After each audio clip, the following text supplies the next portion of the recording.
আধার যাওয়ার পর মুহূর্তে একটা বিশৃঙ্খলা পরিবেশ সৃষ্টি হয়ে গেল। অর্পিতা চিৎকার করে কান্নাকাটি করা শুরু করলো। সকলের সামনে এত বিশ্রী অপমান, যেখানে ওর মা বাবা কখনো ওকে ধমক পর্যন্ত দেয়নি, সেখানে আধার সবার সামনে থাপ্পড় মেরেছে, ওকে চুল ছিঁড়ে দিয়েছে। এ অপমান কি করে সইবে ও? জবা বেগম হুড়ুহুড়ি করে আরমান শিকদারকে ফোন করা শুরু করলেন। অপূর্ব শিকদারও বাসায় নেই। রাফিয়া বেগম নিজের কক্ষ ছেড়ে বেরিয়ে এলেন। সেই ঘটনার অদ্যপান্ত না জেনে দোষারোপ করা শুরু করলেন বর্ষা বেগমকে। বর্ষা বেগম নিজের কক্ষে চলে গেলেন। এ মহিলার ক্যারেক্টার আর ভালো লাগে না। এমনিতেই সকাল থেকে তিনি অসুস্থ। হতে পারে এটা খুব সামান্য ঘটনা নিয়ে শিকদার বাড়িতে এই অঙ্গৎপাত, তবু এ ঝগড়াটা বাধারই ছিল। আধার সুযোগ খুঁজছিল অর্পিতাকে শায়েস্তা করার, জবা বেগম সুযোগ খুঁজছিল বাড়ি ভাগ করার। চা বানানোটা তো শুধুমাত্র বাহানা ছিল। চাঁদনির কক্ষের দরজা বন্ধ। আধার সর্বশক্তি দিয়ে বাড়ি দিল।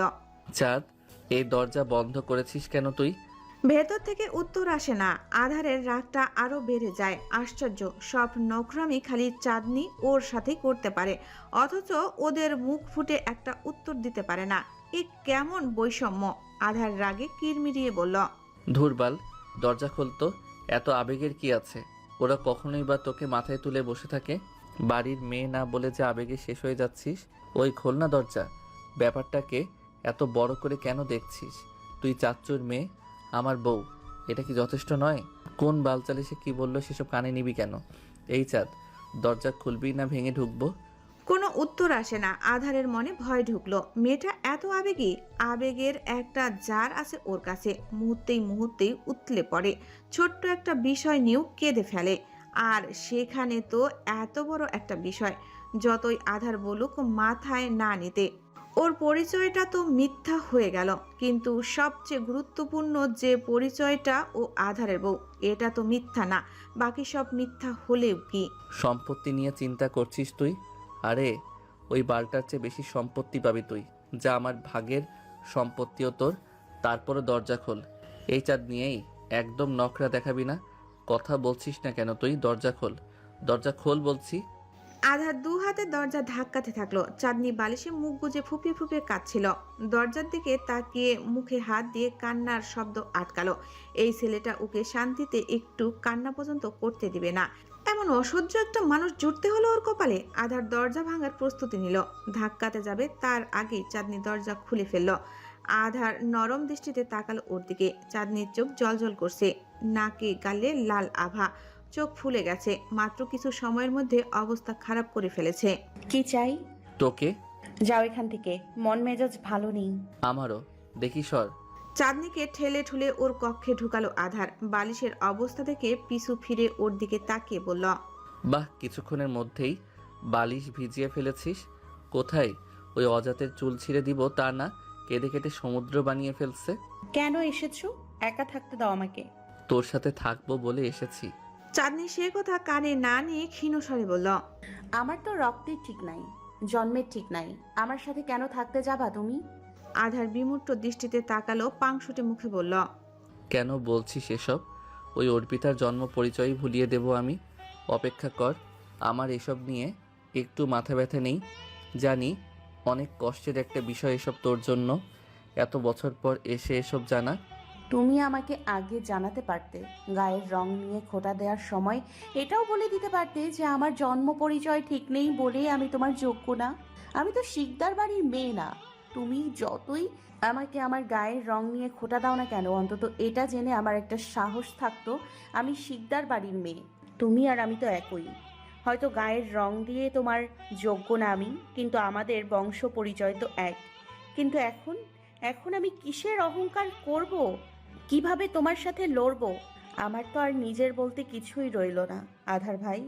আধার কিছুক্ষণ নিশ্চুপ তাকিয়ে থাকলো চাঁদনির দিকে। ওর দু হাতে শক্ত করে মুঠো করে ধরে বলল, আমি আছি না তোর? আমি আছি, চাচ্চু আছে, তোর কতগুলো বন্ধু আছে। আর পরিচয়? কাবিন নামায় কি নামে স্বাক্ষর করেছিলি চাঁদনি? আমার নাম তো তোরই, আমার পদবিও তোর। আর কি লাগবে বল? সব এনে দেব তোকে। কে বলেছে তোর কিছু নেই? আমার সব কিছুই তো তোর। চাঁদনি বিষাদ হাসলো। এই যে জন্মের ঠিক নেই সেটা। আধার ওর গাল চেপে ধরল। চাঁদনি, আমি তোকে কিছু বলেছি জান? এবারই কারোর সাথে তোর সম্পর্ক নিয়ে আমার তো আছে। সব কিছুর ঊর্ধ্বে তোর পরিচয়। তুই আমার বউ, শুধু এইটুকুই জেনে নে। না, এবারের কারোর সাথে আমার কোনো সম্পর্ক নেই, তোমার সাথেও না। আধার অপ্রকৃষ্টভাবে ওর গালে হাত রেখে বলল। প্লিজ শোন আমার কথা। চাঁদনি হঠাৎ রেগে গেল। ওর ভালো লাগছে না কিছু, কোনো কারণ ছাড়াই রাগ হচ্ছে। ও চিৎকার করে বলল। বেরো এখান থেকে, যাও, চলে যাও। এত ভালো সাজছো কেন? কি করেছো আমার সাথে ভুলে গেছি ভেবেছো? অমানুষের মতো আচরণ করেছো, অপমান করেছো, তুচ্ছ তাচ্ছিল্য করেছো। কিচ্ছু বলিনি। সারা জীবন সবাই আমার সাথে যা তা ব্যবহার করে আসছো। বুঝ হওয়ার পর থেকে সবার কটূক্তি শুনেছি। আমার কোনো জন্ম পরিচয় নেই, আমি এ বাড়ির মেয়ে না। এজন্য আমার সাথে যা তা ব্যবহার করা যায়, তাই না? আমি তো মানুষ না, তোমাদের মতো বাড়ির আদরের বাচ্চাও না। আমার কষ্ট পাওয়া না পাওয়াতে কি আসে যায়? চাঁদনি কাঁদছে, কান্নার তোরে কাঁপছেও। আধার কি করবে বুঝতে পারল না। মেয়েটা এভাবে কেন রিয়েক্ট করছে? কথা তো শুনিয়েছে ওরা, ওর সাথে এমন করছে কেন? আধার ওকে জাপটে ধরে বলল। আমার কথাটা শোন না। তুই এমন কেন করছিস চাঁদনি? তোমার চাচা কেন আমাকে নিয়েই আসলো? দেখেনি আমি কালো? এত সুন্দর সুন্দর মানুষের মাঝে আমাকে মানায়? অ্যাডপ্টই তো। তোমাদের যোগ্য কাউকে আনতে পারিনি। সবাই অন্যায় করেছো আমার সাথে, আমি আজকে বুঝলাম। ঢাকা যাওয়ার পর কেন তোমার চাচা একবারও দেখা করতে গেল না আমার সাথে? কেন সবাই মিলে আমাকেই বলির পাঠা বানালো? কারণ আমি তোমাদের নিজের কেউ না, তোমার চাচার নিজের মেয়ে না। আমার সাথে যা তা করা যায়। আমার চেয়েও নিজের এই অকৃতজ্ঞ পরিবারকে বড় করে দেখা যায়, কারণ আমি তার রক্তের কেউ না। ছাড়ো, ছাড়ো আমাকে, যাও এখান থেকে, বেরো। তোমাদের কারোর সাথে আমার কোনো কিচ্ছু নেই। আজ রক্তের খোঁটাও দিয়ে দিল ওরা আমাকে। কোথায় যাবি? যেদিকে দু চোখ যায় সেদিকে। তোমাদেরকে আর বিরক্ত করব না, না তোমাকে আর না তোমার চাচাকে। বোঝা হয়ে গেছি না? আজ সব পরিষ্কার হয়ে গেছে আমার কাছে। চাঁদনির গলা ভেঙে এলো, হাঁপাতে থাকলো ও। আধার ওকে ছাড়লো না, শক্ত করে ধরে রাখলো। খাটের সাথে হেলান দিয়ে বসে আছে চাঁদনি। পা দুটো এলোমেলো ভঙ্গিতে টেনে রেখেছে মেঝেতে। দুনিয়ার সকল অসহায়ত্ব ভর করছে ওর আদলে। সেলোয়ারের বুকের কাজটা ভিজে চুপচুপে হয়ে গেছে, গালের জলের দাগ বসে গেছে, খোলা চুলগুলো এলোমেলো হয়ে আছে। আধার গুরুত্ব ভঙ্গিতে তাকিয়েছে ওর দিকে। চাঁদনির মাথা খারাপ হয়ে গেছে। মেয়েটা এ পরিবারটাকে অনেক ভালোবাসতো, অনেক মানে অনেক। সেটা শব্দে ব্যাখ্যা করা যায় না। হয়তো কারো ভালোবাসা পেত না বলেই সবার জন্য এতটা টান ছিল। ভালোবাসার কাঙ্গাল মানুষটা সবাইকে একটু বেশি ভালোবাসে। তারপর যখন হুট করে জানলো এত বছর ধরে জেনে আসা সব কিছু মিথ্যা ভ্রম, তখন মাথা খারাপ হওয়াটা স্বাভাবিক। আধার ডাকলো। চাঁদ, হুম। আমরা ঢাকায় চলে যাই। এখানে থাকতে হবে না তোকে। লজ্জা লাগবে না তোমার? এবার তো তোমার আরো লজ্জা। এতদিন শুধু একটা সমস্যা ছিল, আমি কালো। এখন আমার তো জন্ম পরিচয় ঠিক নেই, তোমার লেভেলে নেই, আমি বউ হওয়ার যোগ্য না, আরো কত কি। হ্যাঁ। চাঁদনি, চাঁদনি বিছানার উপর মাথা এলিয়ে দিল। আধার উঠে গিয়ে ওর সামনে হাঁটু গেড়ে বসলো। ওর চুলগুলো মুখের উপর থেকে সরিয়ে বলল। আমার আর কোনো লজ্জা নেই চাঁদনি। ছেলেদের লজ্জা থাকতে নেই। তুই আমার লজ্জা কেন হবি? তুই তো আমার চাঁদ। এরকম কেন করছিস? নিজের দিকে তাকালো খুব আফসোস লাগে জানো। এত শূন্যতা কমতি নিয়ে একটা মানুষ বাঁচতে পারে? ভুলে যা, ওরা যা বলেছে সব। তোমার বিষাক্ত বাণীগুলোই তো ভুলতে পারিনি। ওদের ঘাটা তো তাজা। এই তাজা ঘা কি করে মেটাবো বল? আমাকে জড়িয়ে ধর। যে কান্নাটা ভেতরে আটকে রেখেছিস সেটা বের কর। এভাবে কান্না চেপে রাখলে মরে যাবি। কাঁদ একটু, শব্দ করে কাঁদ। তোর অবস্থা আমার ঠিক লাগছে না। চাঁদনি অনুভূতিহীন দৃষ্টিতে তাকালো। আধার নিজেই ওকে শক্ত করে জড়িয়ে ধরল। চাঁদনি শব্দ করে কেঁদে দিল। আধার একটা বাচ্চার মতো আগলে নিল। আধার কোলে তুলল ওকে। পিঠের নিচে নরম বেডের অনুভূতি পেতেই চাঁদনির কান্না থেমে গেল। বুক থেকে মাথা তুলে ভেজা চোখে তাকালো ও। আধারের চোখের ভাষা বোঝে না ও। ছেলেটার চোখের ভাষা বড্ড জটিল। গালে ঠান্ডা হাতের স্পর্শ পেতেই কেঁপে উঠল চাঁদনি। চাঁদনির সিক্স সেন্স বলল ওর সাথে অপ্রত্যাশিত কিছু হবে, যা এই মুহূর্তে ওর একটুকু পছন্দ হবে না। আধার মুখ নামিয়ে চুমু খেলো চাঁদনির থুতনিতে। চাঁদনি ভয়ার্ত দৃষ্টিতে তাকিয়ে বলল, প্লিজ না।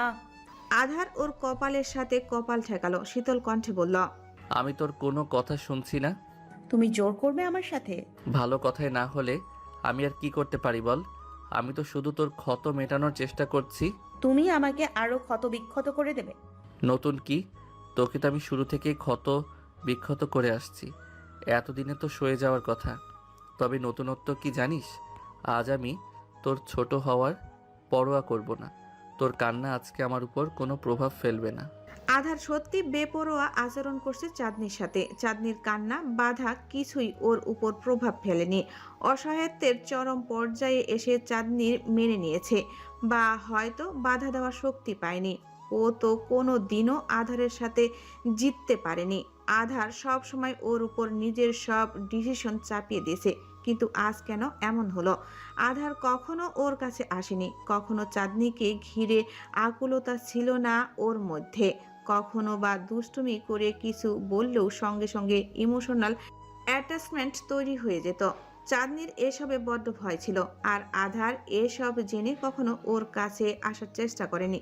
তাহলে কাল কেন আধার মানল না? কেন ওর বাধা উপেক্ষা করলো? ভোরের আলো ফুটছে সবে, পাখির কিচিরমিচির ডাকে মুখরিত হচ্ছে চারিপাশ। জানালার উপর সদেব পর্দা দুলছে, যা দরুন কক্ষ কিঞ্চিত অন্ধকার। তবুও ফাঁক ফোকর দিয়ে সোনালির রশ্মি প্রতিফলন ঘটছে কক্ষ জুড়ে। কক্ষে পিনপতন নীরবতা। এসির শো শো শব্দ ছাড়া আর কোনো শব্দের হদিস পাওয়া যায় না। হাঁটুতে থুতনি ঠেকিয়ে বসে আছে আধার। ওর গালে একটা হাফ হাতা টি শার্ট, এমনিতে ঠান্ডা, তার উপর এসির বাতাসে গায়ের শীত কাটা দিচ্ছে। তবু আধার উষ্ণ কোনো কাপড় গায়ে দিচ্ছে না। ও তাকিয়ে আছে ঘুমন্ত চাঁদনির দিকে। চাঁদনি ব্ল্যাঙ্কেট মুড়ি দিয়ে ঘুমাচ্ছে। পুরো ব্ল্যাঙ্কেটটা ও নিজের দখলে নিয়ে ফেলেছে। ক্লান্ত আর অসুস্থ দেখাচ্ছে ওকে। এখন পাঠকরা অন্য কিছু ভাববে হয়তো, কিন্তু সত্যি কথা হচ্ছে চাঁদনি কাঁদতে কাঁদতে অসুস্থ হয়ে গেছে। আধার ওকে কষ্ট দেয়নি, শুধু ভালোবেসেছে। আচ্ছা, ভালোবাসার কি কষ্ট আছে? কেউ ভালোবাসায় কষ্ট পায়? আধার জানে না। একটা মানুষ পুরো রাত কি করে কাঁদতে পারে সেটাও আধারের জানা নেই। ক্লান্ত লাগে না? কান্না শেষ করে ক্লান্ত হওয়ার দরকার কি? এত চোখের জল কি করে থাকে একটা মানুষের? শেষই হয় না। বাচ্চাদের মতো ফুপিয়ে ফুপিয়ে কাঁদে। ওর প্রশ্রয় দেয়নি আধারকে। আধার ওর সম্মতি বা প্রশ্রয় কোনোটাই চায়নি। ওর যেটা মনে চেয়েছে সেটা করে ফেলেছে, ঠিক ভুল ভাবেনি। কিন্তু এখন যে আধারের মস্তিষ্ক দহনে পিষ্ট হচ্ছে, ওর হৃদয় কখনো মস্তিষ্কের সাথে জিততে পারে না। আধার জিততে দেয় না। কালকে কেন মনকে জিতিয়ে দিল ও? কেন চাঁদনিকে এভাবে ভেঙে দিল? ও কি করে চোখ মেলাবে এবার মেয়েটার সাথে? ও নিজেই এখন অপরাধ বোধে শেষ হচ্ছে। কিন্তু ওর যা ঠিক মনে হয়েছে ও তাই করেছে। ওর মনে হয়েছিল চাঁদনির মাইন্ড ড্রাইভার করা দরকার, ওকে অন্য কিছুতে ভোলানোর দরকার। অথচ আধার নিজেই ভুলে গেছে ও চাঁদনিকে শান্ত করার চেষ্টা করছিল। কেন ও নিজেই অশান্ত হয়ে গেল? ও তো কথা দিয়েছিল চাঁদনি ছোট, তাই ওর সাথে জোর করবে না। ও নিজের কথা রাখতে পারেনি। দরজায় টোকা পড়তেই আধার ভাবনা ছেড়ে বেরিয়ে এলো। কে এসেছে এত সকালে? ওর চাচ্চু? না, সে দরজা টোকা দেবে না। কিন্তু কাল রাতে সে অনেকবার কল করেছে ওকে। আধার রিসিভ করেনি। রিসিভ করে ও কি বলতো? দেখো শ্বশুর আব্বা, তোমার মেয়ে আমাকে ভালোবাসতে দিচ্ছে না, ও কাঁদছে। ওকে কাঁদতে মানা করো আর একটু বোঝাও। স্বামীরা এমন একটু একটু কষ্ট দেয়, যদিও কষ্টের পরিমাণ একটু না বেশি ছিল, তবুও সয়ে নিতে হয়। তুমি তোমার মেয়েকে একটু বোঝাও। এমন বলতো ও কল রিসিভ করে? এমন হলে ব্যাপারটা খুব বিশ্রী হতো। প্রায় 4-5 বার কল করেছে সে। চাঁদনির সাথে কথা বলার জন্যই করেছে আধার নিশ্চিত। কিন্তু দরজা বন্ধ দেখে আসতে পারেনি। আধার উঠে গিয়ে দরজা খুলল। বর্ষা বেগমের উদ্ঘৃণ্য মুখ ভেসে উঠল। দরজা খুলতেই সে তড়িঘড়ি করে বলল, দরজা খুলছিলে না কেন? ঘুম। 10টা বাজে। চাঁদনি তো এত বেলা অবধি ঘুমায় না। ও কোথায়? চাঁদনি কোথায়? ও কি ঠিক আছে? আছে কোনো রকম। কি হয়েছে ওর? অসুস্থ। বর্ষা বেগম সন্ধিহান দৃষ্টিতে তাকালো। কালকে চাঁদনি খুব কষ্ট পেয়েছে, কেঁদেছে অনেক। স্বাভাবিক, এত বছর সত্যি কেউ মানতে পারবে না। কিন্তু আধার তো সেটা বুঝবে না। ওর কথা না মানলেই ও রিয়েক্ট করবে। চাঁদনির কষ্ট দেখবে না। বর্ষা বেগম তপ্ত স্বরে বললেন, কি করেছিস ওর সাথে দেখি? তোরে চিনি না আমি? কি তেরামি করেছে তোর সাথে? কাল পর্যন্ত তো ঠিকই ছিল। রাত থেকে অসুস্থ হয়ে গেছে, বেশি কাঁদে, মাথা খারাপ হয়ে গিয়েছিল। শুধু ওর না, বাড়ির আরো দুজন মানুষের। মেজো ভাই আসার পর ড্রয়িং রুমে আলোচনা বসেছে। আচ্ছা, কি কথা হয়েছে? মিস করে ফেললাম। তোমার যা নিশ্চয়ই আমার নামে একগাদা অভিযোগ খুলে বসেছে আর প্রস্তাব দিয়েছে ওনার মেয়েকে মারার অপরাধে আমাকে যাতে ফাঁসিতে ঝোলানো হয়। ইস, রাতের ঝগড়াটা মিস করে ফেললাম। কুটনামে কমা আধা। ছেলেরা কি করে এমন কুটনি হয়? কেন? কুটনি হওয়ার জন্য জেন্ডার লাগে? দেখি, সর সামনে থেকে। চাঁদনির কি হয়েছে আমাকে দেখতে দে। আধার বাধা দিয়ে বলল। তুমি নিজেই লজ্জা পাবে আম্মু। বর্ষা বেগম থেমে গেলেন, ছোট ছোট চোখ করে তাকালো ওর দিকে। আধার স্বাভাবিক কণ্ঠে বলল, ঘুমাক। ডেকে দে। কাল রাতে দুজনেই কিচ্ছু খাসনি, খেয়ে আবার ঘুমোতে বল। না, ঘুমাক।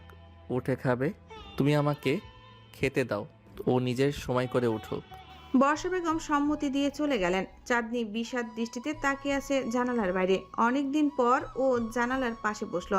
ঘরটা এখনো কিঞ্চিত অন্ধকার। এই তো তেঁতুল গাছের পাশে কোদাল আছে, তবুও চাঁদনির ভয় লাগছে না, কোনো অনুভূতি পাচ্ছে না। ঘুম থেকে ওঠার পর ও জানালার পাশে বসেছে। বেরোতে ইচ্ছা করছে না কক্ষ ছেড়ে। আধার দরজা ধরে দাঁড়িয়ে আছে। অনেকক্ষণ ধরে ও অবলোকন করছে চাঁদনিকে। কি করে কথা বলবে ও সেটা নিয়ে দ্বন্দ্বে ভুগছে। মেয়েটা ওভাবে উদাস হয়ে বসে আছে। ঢোকা মাত্র কি বলবে ও? সি, আধার ভয় পাচ্ছে চাঁদনিকে। চোখে চোখ মেলাতে ভয়। কেন? ও যা করেছে একটু ভুল করেনি। চাঁদনি ভুল বুঝছে ওকে। ও শুধু চাঁদনিকে সাহারা দিতে চেয়েছে, কিন্তু সেটা ভুল করে অন্যদিকে কনভার্ট হয়ে গেছে। আধার চাঁদনির পাশে গিয়ে দাঁড়ালো, জিভ দিয়ে ঠোঁট ভিজিয়ে ডাকলো, চাঁদ। চাঁদনি তাকালো না। ও এমনভাবে বসে থাকলো যেন ওর পাশে কেউ নেই, কেউ ওকে ডাকেনি।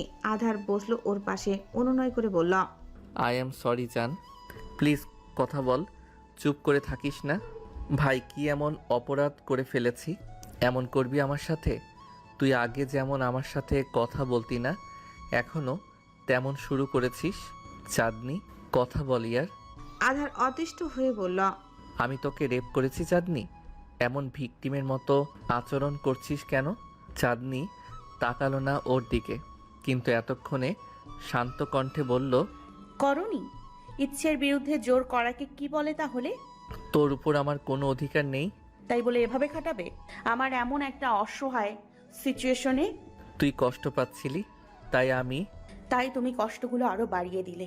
তোর কোথায় কষ্ট হচ্ছে বল? চাঁদনি বুকের উপর তর্জনী ঠেকিয়ে বলল, এখানে। কিন্তু আধার সেদিকে তাকালো না। ও তাকালো চাঁদনির গলার দিকে। অযাচিত ক্ষততে আঙ্গুল বুলিয়ে হুড়মুড়িয়ে বলল, এখানে এত দাগ? তোমারই দান। ইস, ব্যথা করছে তোর? চাঁদনি কিছু বলল না। আধার অয়েন্টমেন্ট নিয়ে সে লাগিয়ে দিল। মিনমিন করে বলল, খারাপ লাগছে তোর? না। খেতে আয়। খিদে লাগেনি? না। কিন্তু তোকে দেখে অসুস্থ লাগছে।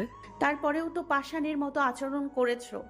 না, ওটাকে পাষাণের মতো আচরণ বলে না, ওটাকে বলে স্বামীর মতো আচরণ। প্রত্যেক স্বামী তাদের বউয়ের সাথে এমন আচরণ করে। আমার খারাপ লাগছে এসব শুনতে। আমি খাবার নিয়ে আসছি, এখানেই বসে খা, নিচে নামতে হবে না। আধার বুঝতে পারছে চাঁদনি ডিপ্রেশনে চলে গেছে। ওর নিজস্ব একটা জগৎ আছে, সেটার নাম ডিপ্রেশন। এর ডিপ্রেশন কাটতে বেশ কয়েকটা দিন সময় লাগবে। ততদিন চাঁদনি আধারের সাথে কথা বলবে না, যতটা সম্ভব ইগনোর করবে। জীবনের বেশিরভাগ সময়ই ওর ডিপ্রেশনে কাটে, হুদাই ডিপ্রেশনে চলে যায়। সেখানে তো দুটো বড় বড় ঘটনা ঘটে গেছে ওর সাথে। ছোটবেলায় ও রাফিয়া বেগম আর জবা বেগমের কথা শুনে ডিপ্রেশনে চলে যেত। অনেক দিন কক্ষ ছেড়ে বের হতো না। ওর বাবা ব্যতীত বাড়ির কারোর সাথে কথা বলতো না।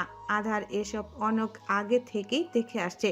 দিন বদলেছে। চাঁদনি এখন ওদের কথায় ডিপ্রেশনে যায় না, কথার পিঠে উত্তর দেয়। কিন্তু এখন ওর ডিপ্রেশনে যাওয়ার মানুষ বদলেছে। এখন আধার ওর সাথে ওর মতের বিরুদ্ধে কিছু করলেই ও ডিপ্রেশনে চলে যায়। একটা মানুষ কতটা নির্লজ্জ হলে এত বাজেভাবে অপমানিত হওয়ার পরও বাড়ি ছেড়ে যায় না, সেটা অর্পিতার জামাইকে না দেখলে আধার জানতো না। আচ্ছা, ছেলেটার মেল ইগো নেই? সেটা হার্ট হয় না? না, শুধু ওর ইগোই এত বেশি সেনসিটিভ। তবে এখন প্রায় অর্পিতা আর ওর জামাইয়ের মধ্যে ঝগড়া বাঁধে। আধার খুব পুলকিত হয় এসব দেখে। বাড়ি থেকে চলে গেলে তো আর এসব মেলোড্রামা দেখতে পেত না। তার চেয়ে চোখের সামনেই ওদের পুড়তে দেখুক। চাঁদনি এখনো ডিপ্রেশনে আছে। আধারের সাথে কথা বলছে না, ওর কক্ষে থাকছেও না। আধার জোর করছে না ওকে, থাকুক নিজের মতো। একবার জোর করেই বড্ড অপরাধবোধে ভুগছে ও। চাঁদনি আকিব শিকদারের সাথেও কথা বলছে না। আকিব শিকদার কিভাবে কথা বলবে ওর সাথে সেটাও বুঝতে পারছে না। কথা বলতে গেলেই চাঁদনি দুনিয়ার সকল অসহায়ত্ব নিয়ে তাকাবে ওনার দিকে। সে অসহায়ত্ব দেখেই ওনার কথা বন্ধ হয়ে যাবে, বুকে চাপ পড়ে। উনি কি করে বোঝাবে মেয়েটাকে? সে কোনো দিন চাঁদনিকে নিজের মেয়ে ব্যতীত অন্য কেউ ভাবেনি। চাঁদনি ব্যতীত এ দুনিয়ায় আর কোনো আপনজন নেই ওনার। হ্যাঁ, ওনার একটা পরিবার আছে যাদের দরকারের সময় ওনাকে দরকার হয়, কিন্তু আপন বলতে শুধু চাঁদনি। আকিব শিকদার আজ আবারও চাঁদনির সাথে কথা বলতে এসেছেন। ও তখন বিছানায় উবুর হয়ে জল রং দিয়ে আর্ট করছিল। ও এখন সময় কাটানোর জন্য চিত্র আঁকাটাকেই অবসরে বেছে নিয়েছে। অনেকগুলো আর্ট করেছে ও এই কয়দিনে। যেহেতু বাড়ির কারোর সাথে ও কথা বলে না, তাই ছবি আঁকতে আঁকতেই সময় কেটে যায়। আর এসবে ব্যস্ত থাকে বলে উল্টাপাল্টা চিন্তাও মাথায় আসে না। মজার ব্যাপার হচ্ছে এসব আধার ওকে এনে দিয়েছে যাতে ও সময় কাটাতে পারে, একটু একটু করে ওর ডিপ্রেশনের জগৎ থেকে বেরিয়ে আসতে পারে। আকিব শিকদার চাঁদনিকে ডাকলো। আম্মা, চাঁদনি বিষাদ হাসলো, না তাকিয়ে বলল, কিছু লাগবে? আমি জানি তুমি অনেক কষ্ট পেয়েছো। না, আমি কষ্ট পাইনি। ছোটবেলা থেকেই ওদের যে ব্যবহার পেয়ে এসছি, তাতে ওদের কেউ না জেনে আমার কষ্ট পাওয়ার কথা না। কষ্ট শুধু পেলাম এটা ভেবে, আমি যাকে নিজের সব কিছু ভেবেছি, নিজের দুনিয়া মেনেছি, তার সাথে আমার রক্তের কোনো সম্পর্ক নেই। তাতে কি যায় আসে আম্মা?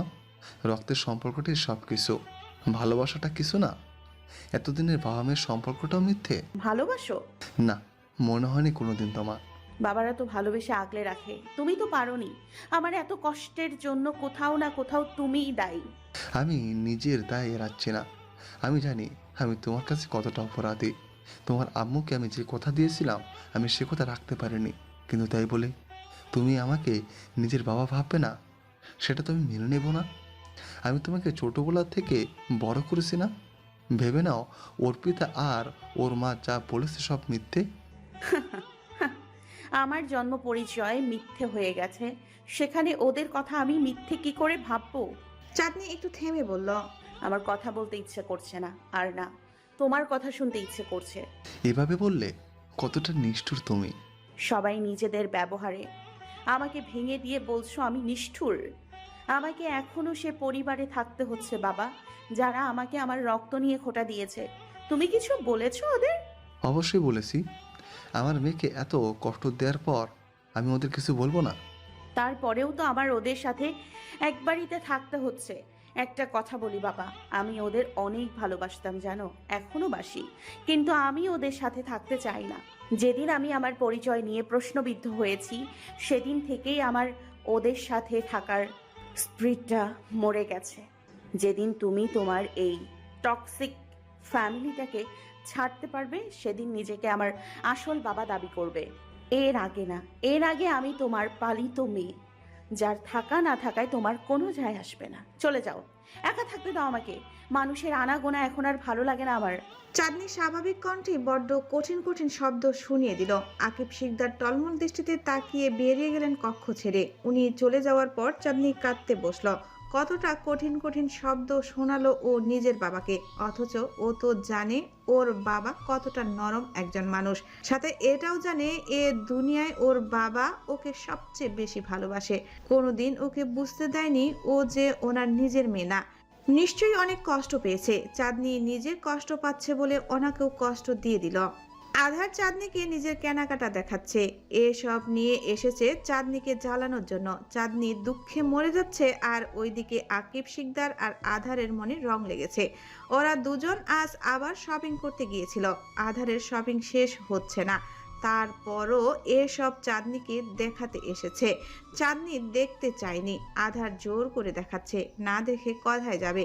চাঁদনি নতুন কাপড় দেখতে খুব পছন্দ করে আর নিজের জামা কাপড় আরেকজনকে দেখাতেও।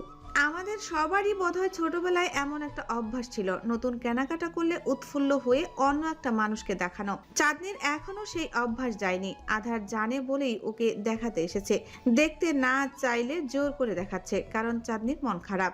আধার কমপক্ষে 20টার মতো শার্ট কিনেছে, প্রায় শার্টই একই রকম দেখতে, ব্ল্যাক কালার, কিন্তু ডিজাইন বোতাম আলাদা। আধার শার্টগুলো উল্টে পাল্টে দেখিয়ে বলল, এটা সুন্দর না? দেখ তুই। সুন্দর। আর এটা? এটাও সুন্দর। সবই সুন্দর লাগছে তোর, কোনোটা অসুন্দর লাগছে না। শুধু সুন্দর সুন্দর বলেই যাচ্ছিস। সব শার্টই তো প্রায় এক। কই এক? এক হলে এতগুলো কেন কিনবে? ভিন্নতা আছে, বুঝতে পারছিস না তুই? বোঝার জন্য ফ্যাশন সেন্স থাকতে হয়, তোর নেই। তাহলে আমাকে দেখাচ্ছ কেন? আমি তো দেখতে চাইনি।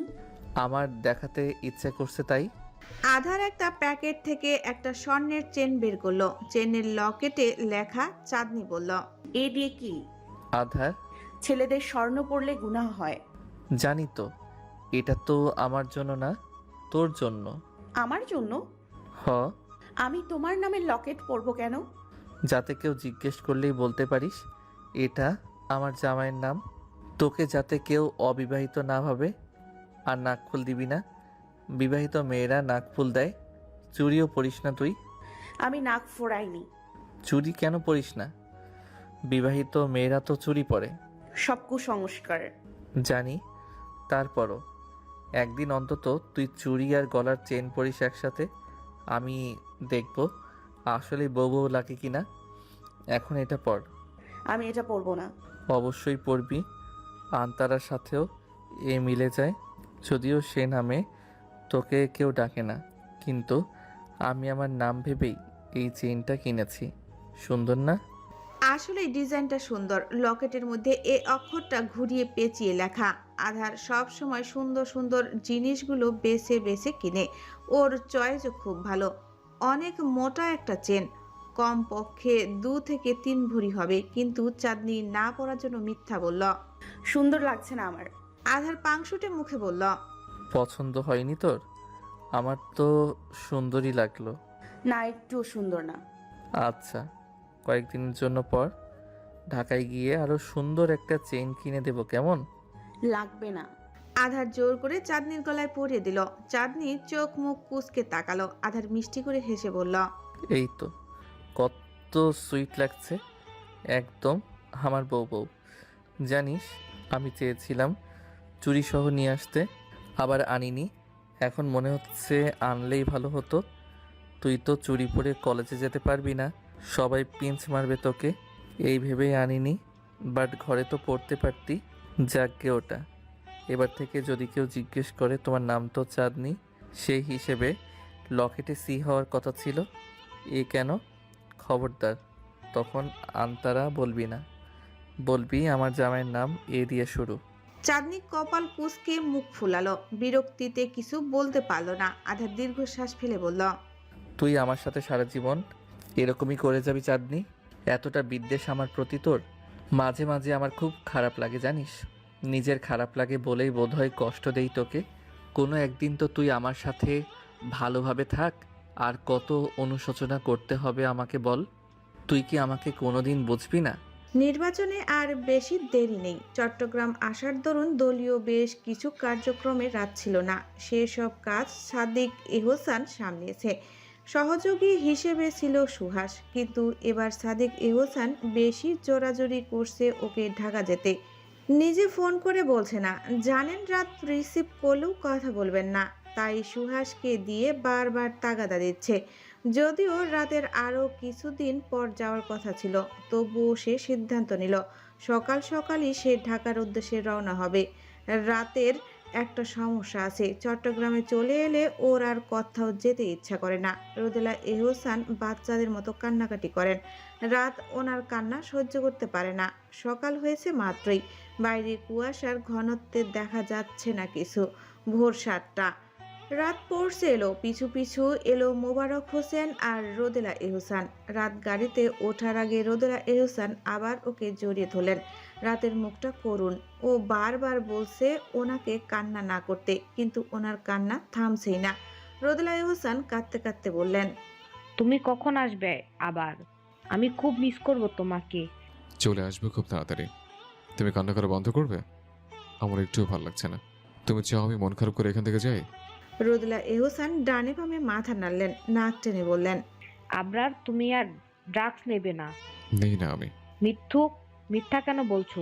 মাকে কেউ মিথ্যা বলে? আচ্ছা, মিথ্যে বলবো না, আই প্রমিস। আমার বেশি কষ্ট না হলে ড্রাগসও নেব না। কখনো নেবে না। তুমি অসুস্থ হয়ে যাবে আবার। তোমাকে আবার বাবা লন্ডনে পাঠিয়ে দেবে। আমি কি করে থাকবো তোমাকে ছাড়া? বললাম তো, আর নেব না। রাত ওনার মাথায় হাত বুলিয়ে দিল, কোমল সরে বলল, ভালো মেয়ে হয়ে থাকবে কেমন? আমি যদি সময় মতো আসতেও না পারি, রাগারাগি করবে না। আচ্ছা। রোদেলা এহসান জানেন না ড্রাগস কি। রাত কখনো ওনার সামনে এসব খায়নি। অসহ্য রকম যন্ত্রণা না হলে ও এসব নেয়ও না। এব্রোডে যাওয়ার পর ও কি করে এ নেশায় পড়ে গেছে ও নিজেও জানে না। নিজের কষ্ট কমাতে কি এই খারাপ পাল্লাটা বেছে নিয়েছে? ও একবার খুব অসুস্থ হয়ে পড়েছিল। ডক্টর রোদেলা এহসানকে বলেছিল রাতকে এসব নিতে না দিতে। এটা ভেতরে ভেতরে একটা মানুষকে নিঃশেষ করে দেয়, মেরে ফেলে। এরপর থেকে রাতের প্রতি ওনার এই নিষেধাজ্ঞাটা শুরু হয়েছে। এর আগে অবশ্য মোবারক হোসেন জানলেও ওকে কিছুই বলতেন না। রাত ওনার বড্ড আদরের, নিজের সব আপনজনদের ঊর্ধ্বে ও। ড্রাইভার গাড়ি ছেড়ে দিল। রাত একবার জানালা দিয়ে পিছু ফিরে তাকালো, হাত দিয়ে বিদায় জানালো রোদেলা এহসানকে। ওনাকে মোবারক হোসেন ধরেছিলেন, সে এখনো কাঁদছে। রাত বাইরে তাকিয়ে আছে। ওর গায়ে একটা সাদা পাঞ্জাবি আর মাখন রঙের চাদর। এ চাদর দিয়ে শীত মানছে না, তবুও ও উইন্ডো বন্ধ করছে না। কনকনে ঠান্ডা বাতাস হুড়মুড়িয়ে প্রবেশ করছে জানালা দিয়ে। হাটহাজারী বাস স্ট্যান্ড পার করার সময় রাতের হঠাৎ শ্যামাঙ্গীর কথা মনে পড়ল। এ জায়গাটাতে সব সময় একটা জ্যাম থাকবেই। যেমন এত সকালেও মোটামুটি একটা জ্যাম লক্ষ্য করা যাচ্ছে। বোরিং সময়টা রাত ফোন দেখে কাটালো না। ও জানালায় থুতনি রেখে তাকিয়ে থাকলো সরু গলিটার দিকে। চাঁদনির বাড়ি হয়তো এদিক দিয়েই। আকিব শিকদার ওকে দাওয়াত দিয়েছিল। ওর সময় হয়নি বেড়াতে যাওয়ার। ওর মাথা থেকেই ছুটে গিয়েছিল ব্যাপারটা। কিন্তু এখন গলিটার দিকে তাকিয়ে ওর মনে সূক্ষ্ম আফসোস হচ্ছে। আচ্ছা, এখন নিশ্চয়ই শ্যামাঙ্গী ঘুমাচ্ছে। ও যদি এখন গিয়ে শিকদার বাড়িতে উপস্থিত হয়, সে ঘুম ঘুম চোখে নামবে। ওকে দেখে নিশ্চয়ই চোখ বড় বড় করে তাকাবে। রাত সে দৃশ্যটা কল্পনা করার চেষ্টা করলো। আবার মাথা ডানে বামে নাড়িয়ে মাথা থেকে ঝেড়ে ফেলার চেষ্টা করলো ব্যাপারটা। ও কি কোনো কিশোর বা নিব্বা? এসব কি কল্পনা জল্পনা শুরু করেছে ও মাঝ রাস্তায়? তবুও ওখানে একবার যাওয়া উচিত ছিল ওর। নাম দিত প্রচারণার জন্য যাচ্ছে বা পরিচিতির জন্য, কিন্তু ওর উদ্দেশ্য হয়তো অন্য। আচ্ছা, শ্যামাঙ্গী কখন ঢাকা যাবে? পরের বার ঢাকা থেকে আসলে ওকে অবশ্যই একবার শিকদার বাড়িতে যেতে হবে। মাঝখানে কেটে গেছে কয়েকদিন। চাঁদনি কিছুটা স্বাভাবিক হয়েছে। ও নিজেকে রিকভারির চেষ্টা করছে একটু একটু করে। পড়াশোনায় নিজেকে ব্যস্ত রাখার চেষ্টা করছে সর্বোচ্চ। তবে বাড়ির কারোর সাথে ও কথা বলে না। ওর কথাবার্তা শুধু বর্ষা বেগমের সাথে। এ একটা মানুষ যার সাথে ওর কোনো দ্বন্দ্ব নেই, যে নিঃস্বার্থভাবে সবাইকে আগলে রাখে। চাঁদনি ছোটবেলা থেকে তাকেই মায়ের মতো ভেবে এসেছে। হ্যাঁ, অনেক ক্ষেত্রে উনি চাঁদনির পক্ষ নিতে পারে না, চাঁদনিকে সাহারা দিতে পারে না। ওনার নিজের মতামতেরই তো কোনো মূল্য নেই এই বাড়িতে। চাঁদনি অনলাইনে ক্লাস করছিল। ও ঢাকা থেকে ওর সব বইপত্র নিয়ে চলে এসেছে। ওর আসলেই প্ল্যান ছিল ও আর ঢাকা ফিরবে না, কিন্তু আধারে সে সব ভেস্তে দিল। কিন্তু ও আদৌ কি থাকতে পারতো এখানে? ঢাকা যাওয়ার আগে যে প্রাণোচ্ছল ব্যাপারটা ছিল ওর মধ্যে, সেটা এখন আর নেই। ও এখন এ বাড়িতে সেভাবে থাকে যেভাবে ও ঢাকার ফ্ল্যাটে থাকতো, নির্জীব নিস্তব্ধ, সবার থেকে গা বাঁচিয়ে। ও মনোযোগ দিয়ে পড়ছিল। তখনই ধুম করে দরজা খুলে আধার ঢুকলো ওর কক্ষে। চাঁদনি ধরফরিয়ে বলল,